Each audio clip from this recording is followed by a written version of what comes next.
going to be battlecruiser play. So, first battlecruiser is done. Yamato is just about complete as well. As now Hellions trying to dive into the third base, and let's see how much damage they're going to be able to find. Battlecruiser actually on top of things too, and this may mean a bunch of queens fall. One queen goes down immediately, and it's a lot of math. There is a very specific number of queens that you want to kill battlecruiser. It's 7. Start to fall below that number, and life becomes a little bit more complicated. But for now, even as one queen does fall, it's not going to be too much damage for time just yet. But Yamato is done pretty soon. So at the very least, Solar knows the play on this battlecruiser. He's going to run in to get as much damage as possible, teleport out. Not the other way around. Not the battlecruiser reveal. But where is our second one? There it is, floating across the map here. And yes, this does force a specific style of play coming in from Solar. You got to get a Spire. Fifth base now on the way for Solar. A little late, to be totally honest. You want to be one operational base up on the Terran, and that's not really happening right now. It's good enough, though. I mean, 87 workers. His economy is developing apace rather nicely. The Hellbats will find the extra base that Solar is trying to take, and this one will get knocked down. But, ooh, Corruptors are going to find the battlecruiser, and time is you're going to lose one. Okay. That's not what you want there. It's rather expensive indeed. Yamato's go down. Second battlecruiser. Ooh. Barely gets out.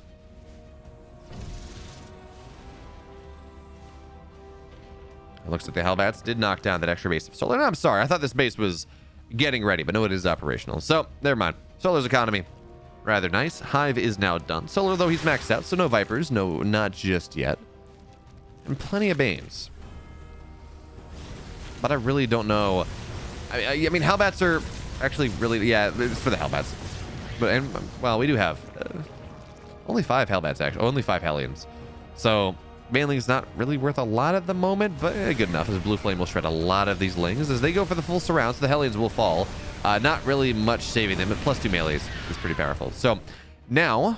So he feels safe enough. He's going into Ghosts. We have Ghost Academy down, Personal Cloaking on the way, +1 armor on the way for these Ghosts. So they will... you don't need attack upgrades. It's nice. But for now, I mean, Solar's just... He's taking the map. He's on 86 workers. Honestly, I feel like I'd like to see somewhere north of 90 just with how passive this game is. But for now, he's on 88, 86, 88 workers, building a couple more spines, and he's getting this mining delayed, denied just a little bit, but his army's here, so that really not that big of a deal.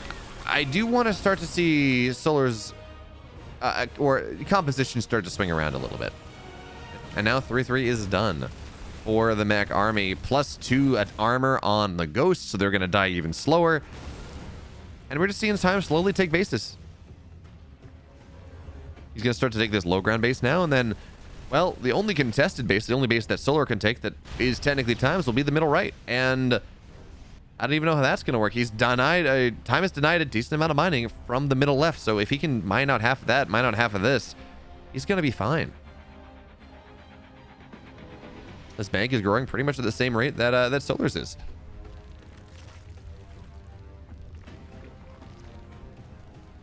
So as this game is very much a slow burn, we ask ourselves who blinks first, who loses patience. So for now, the Corruptors, they're even peeing on the building. They want those rocks down. They want to have a bigger... Solar wants a bigger attack vector to be able to move in. As we will see Yamato's go down, kill off a couple Corruptors, and they will be replaced immediately. Battlecruisers teleport back home. Battlecruisers doing that kind of remind me of, you know, your brother, your sibling growing up, who learns that technically no one's ever touching anyone. There's like a atom-wide gap, so they start touching. He's like, I'm not touching you. That's kind of what the Corruptors or the Battlecruisers do. But here's the fight going forward. EMPs actually they whiff for the most part, so nice blinding clouds, knocking down a bunch of these tanks. And for the first time in quite a while, Solar takes what can be considered a decent fight, but he loses a lot of this army. So even still, not super great. And as he did kill a couple tanks, there's still more where that came from. So now Time starting to dislodge Solar's position on the left side. Thors with +3, +3 Thors, by the way, folks. I know I say this a lot. They do more DPS than Dark Templar do. And they do so much damage to structures. So that's a dead base. Where I think we might even see Time take that pretty soon. So Solar does expand right side, which is what I've kind of been wanting to see him do for a while. But this is something Time has an immediate scout over. And it means he has to decide how he wants to deal with this. Does he just decide to lock down hard the left side? Or does he send something over? Does he start to harass the right side too? We're going to have to find out. For now, the Corruptors joining the fray once again. I think a lot of corruptors went down that last fight. How many do we have? Yeah. Okay, 8 broodlords, 8 corruptors, and 1 battlecruiser is dead. So at the very least, there's that. The burrowedlings are a bit annoying. But time is starting to move to the next round of his tech, as if that was even possible. He's been on late game tech for quite a while, but he's got Liberator range on the way, and as important, he's got +1 air attack. So he's going to be able to get Vikings if he wants. Probably not, to be totally honest here. You would expect him. Vikings against Vipers are just not great against Infestors, as well as this pressure coming in from Solar is kind of nice. We're starting to hit the point where the Zerg can start to get damage done. Get into mineral lines, which in fairness are not nearly as important as they once were. Only 4 mineral patches, not all that much. And the Ghost Snipes will go down. That's a couple dead Ravagers, but it's hard now. We're getting to the point where time, yeah, he defended 4, 5, 6 bases properly, but as he moves up to 7, 8, 9, can he defend every angle? No, Ghost getting...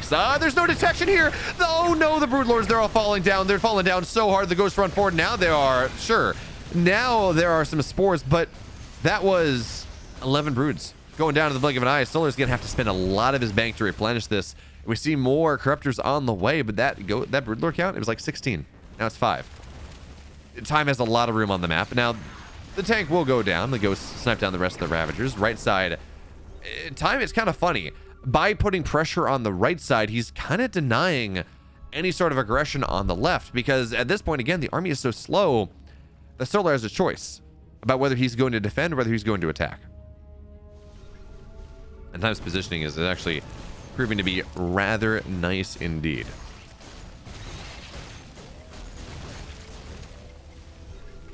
Y'all think this bank is good? You all should have seen the bank between Scarlet and Gung Fu Band. I think it was like 26k. No, it's 22k, 10k versus like 22k. It was ridiculous. I forget what the number was, but just the biggest bank I've ever seen. As the battlecruiser will show up, and at this point, it feels like time is kind of giving this away. It's not super useful anymore, and the base will stay alive. So hey, nice job there, Solar. And finally, you know, I was talking about how I wanted to see double Spire for upgrades. Well, the game is going long enough that Solar's getting 3-3 in the air, or 3-3 air upgrades off single Spire. But Solar just had to spend a lot of money to replenish his Broodlord count. That was tremendously expensive. As now here comes the army moving forward, but at least the spores, for the most part, have been able to move forward to the point where the Ghosts don't have that free snipe potential that we saw earlier on. And hey, Ling Run By finds its way to the right side, and I don't know how much it's going to get done. Doesn't really. It denies, what is this, a factory? It denies another Ghost. Yeah, okay, so that's kind of fun. Denies the Ghost Academy, which is interesting because we're now going to start to see nukes on the field. And folks, I don't think I need to tell you the story of Solar and nukes.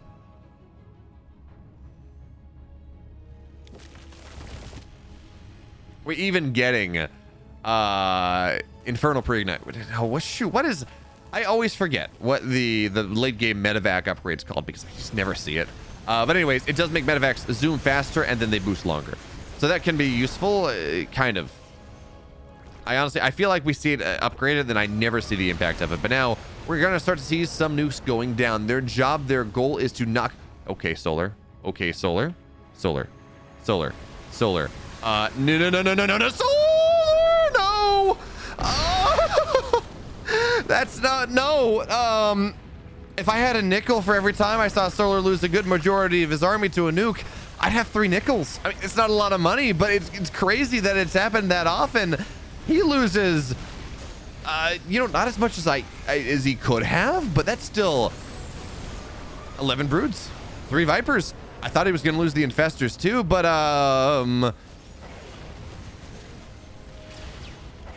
yeah, that is a lot. Solar's having to spend a lot of his bank to replenish at this point. He's losing bases too.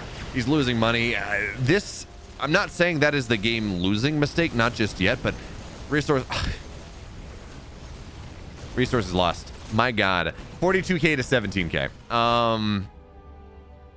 Yeah. And Solar's really tapping deep into his gas can now. He's lost the rich gas base. He's building 8 more Broodlords, going up to 22. but he's really struggling to replenish at this point. It's funny I say that, as that we're looking at a player that's at 4.5k, 1.5k, but I mean, that's not even a full army anymore. As Changeling's coming from the right side, they will maybe get targeted down. Apparently not. That does mean the Broodlords can fight a little bit easier. Raven, oh, random Raven. That's actually kind of cool. Corvid Reactor is on the way. But for right now we're going to see the fight kicking off in earnest. Blinding Cloud not really hitting anything. Second one's going to be a little bit better, as now the Thors do have to run away, and that is so many Broodlings.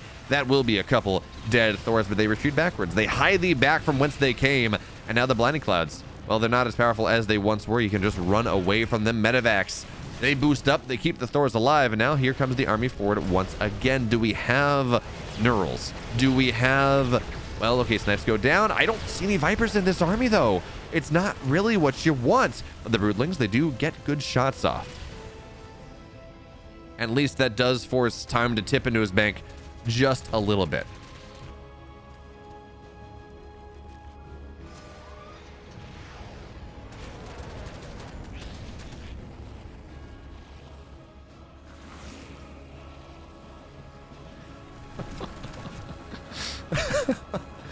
Oh god, sometimes casting on a 2-minute delay is a lot of fun, because you just get to see chat lose their minds after something happens. Legs, now they're going to find a nice run by on the rich gas base, but there's not a lot of money there anymore, as now time is going to take this base that Solar has not mined a ton from, as he swings his focus from the left side to the right side, and well, that planetary is not going to get much done. In fact, the spores are shelling away at it.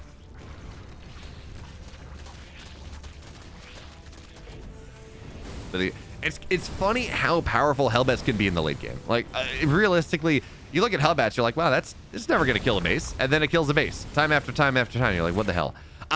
Solar's out of gas.